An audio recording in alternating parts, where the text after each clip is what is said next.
YouTube vinyl community. This must American Breed fans, random people on the internet. My name is Giggens, so we're here today to talk about the American Breed's Bend Me, Shape Me album from 1968. A band that I feel like never got their due. If I had grown up in the 60s, I probably would have known more about these guys or known more of their songs, but hindsight being what it is and history being what it is, I grew up only knowing Bend Me, Shake Me as the only American Breed song I ever knew until I heard this album. And it kind of opened me up to exploring more of their discography, their short discography, I should say. They didn't last too long as a band, but their story is interesting. It's one of those, like, they made it big really quick and then kind of disappeared really quick. But they went on to bigger and better things. Most of these guys went on to form Chic in the 70s, so worked out pretty well for them. Originally known as Gary and the Knights. Kind of a name, but I mean, Bend Me, Shake Me went to number 5. It was a humongous hit for these guys, and the song hadn't been done before. A band called The Shape did it, then The Outsiders did it. Remember them? Time Won't Let Me. Nothing really happened with those, but Bill Trout, their producer, got a hold of this track. He was working with the American Breed and realized he could make something out of this song and give it the life that it needed, and the American Breed had just that kind of umph and power to put behind it to really make that song a smash. The story goes that Bill was stuck in Chicago. There was a snowstorm. He was hanging out with Kenny Myers, who was formerly the senior VP of Mercury Records, which is a really cool label, and he was starting his own thing. They got stuck together. Bill started playing tapes of the American Breed. Kenny was like, all right, well, let's sign these guys. So they did the first album, did okay for itself. But this album and this song is really what took off for these guys. It came out in February of 1968. It was their second album. Green Light, which is also on this album, was also a single. But the single version of Bend Me, Shake Me is a little bit faster than the album one, just the way it was mixed. It's a really decent album. It's something that caught me by surprise. I didn't expect it to be as good. I mean, you always go into that a little bit. Like, you love the singles, but is the album any good? Yes. Short answer, this is a really solid album. I very highly recommend it. Green Light is the first song on here. This was a single. I love the energy on this one. They did a great job by just opening this album up with a really high-intensity rockin' track. Very Buckingham's, kind of a raucous track, but vocally it keeps you interested the whole way through, and it's just a fun song full of some clever left turns. Really like what they were doing with this one, but the side B of that single, second track on this one, Don't It Make You Cry, this one for me was written by Al, who's that guy in the band here, and this one for me is much better of a choice of a song. They do such a great job with their ballads, and this one has sort of a Motown-esque string arrangement. Just a warm and sweet, wonderful harmony track. It's one of those lost 60s gems that you want to hear more of. And you're always kind of like, where can I get more of that kind of sound? This is one of those songs. It's definitely a bit of a sprinkled magic throughout this one. Really nice song. And then Mind Rocker, which was also a single. This sounds like an Archie song, and I mean that in an absolute compliment. It's very light, with splashes of strings and horns throughout, a really steady rhythm, and it's got a harpsichord going on, which I always think is pretty cool. Catchy vocal lines, just a really good song overall. Nice little flashy bit. Mind Rocker! Kind of a cool song. Bird. This song is really interesting. I love how the horns join together with the guitars. I love the happy hand clapping parts, the happy-go-lucky kind of soaring chorus vocals, the fuzzy guitar solo. Again, another really interesting track, and this one was written by two of the guys. Al and Gary wrote this one together.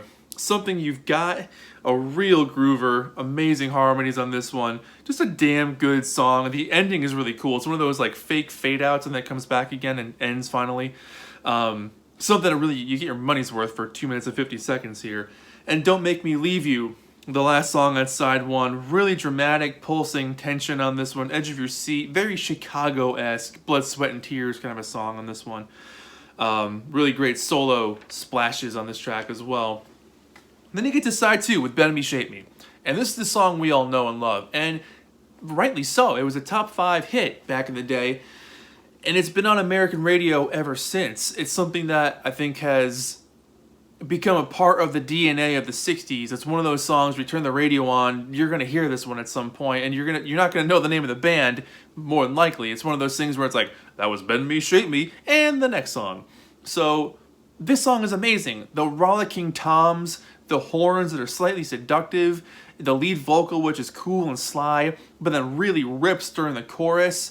This song just explodes, and it's super catchy. That syncopated rhythm, bend me, shake me any way you want me. Like, you follow along with that, and you fall into the song, and it's hypnotic, and you just keep going. And then it goes back to that verse where it's just the tom-toms again, then the horns come in. Like, it's a song that constantly leaves you wanting more. They did an excellent job with the production on it, and deservedly so for a number 5 hit. Before and After, this was written by Van McCoy, who went on to write The Hustle a few years later. Really nice song. Easily, I think it's probably my favorite song on the album. Again, I like their more dreamy stuff, but real reverb-heavy production on this one. Group vocals are nice.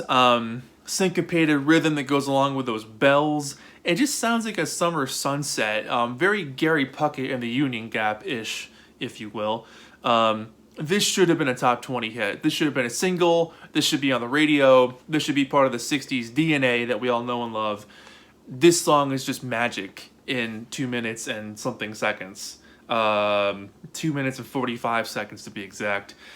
Sometime in the Morning, the Monkees did this too, so this is kind of a song that got around, but I love how the American Breed does their twist on it. Really good bass line on this one. Nothing too much out of the norm beyond that, just a really decent version of this track. I've Been Trying. It's a sweet little syrupy ballad, very Smokey Robinson-esque, if you will, and the heartfelt strings kind of accent the punchiness of the aesthetic, if you will, the vibe, if you will. It's got its own little life there, which I enjoy. But the last track on here, No Way Down by Goffin and King, easily could have been a top 40 hit for these guys as well. It's a show-stopping closing number, and it really tugs at your heart. They do an excellent job of just really getting to your soul. It's melancholic, and it's got excellent storytelling. They nail the drama, and they express the lyrics as if they wrote it themselves, which is always the mark of a good band. You know, or an interpreter, if you will. Like Roger Daltrey singing Townsend's lyrics, you would have thought he wrote them because of the way he performs them and embodies the song. That's how you know you were a good artist. You can take someone else's work and make it your own and make it believable. But, man, this is such a decent album. It really is good. Here's the back cover. You get a little detailed story about the guys on the back there. And some more groovy pictures of them holding some groovy posters. This is on the Acta label. Let me show you the label. It kind of looks like the old Epic label from the 60s. That yellow and black look. This copy I got at an estate sale over the summer. And it's in excellent shape. I mean, the cover is a little worn just from being on a shelf for 50 odd years, but the record itself is absolutely gorgeous, and it plays well really, really through. It plays through really, really well. That's what I meant to say. So yeah, I mean, I really, really enjoyed this thing. I went into it completely blind, and it caught me by surprise, and it really caught my interest, and it kept my interest up the whole way through. So if you're looking for more 60s pop that you might not be aware of or you know 1 or 2 songs of, this is something I very, very highly recommend. Easily a 7 out of 10 for me. I think it's great. You know, a couple of songs are a bit formulaic, but it's the time. It's just how it was. And, you know, it's still that way for pop music. You really put a lot of emphasis in the single, and the rest of the album is kind of stuff that's pretty good. So it's one of those things. But yeah, 7 or maybe like a very, very hinting at number 8 out of 10 for me. Definitely worth picking up for 60s pop that you might not know about or want to get more into. So there you go. My name is Giggens. This is my mustache. This is the American Breed with Bend Me, Shape Me. A 7 or 8 out of 10 for me. Let me know if you guys have heard this thing and what you think about it. Very excited to talk about it in the comments. So thank you so much for watching. My name is Giggens. We'll see you in the next video. Take care of yourselves. Bye-bye. My mustache says goodbye too. I don't know, man. I'm just trying some things.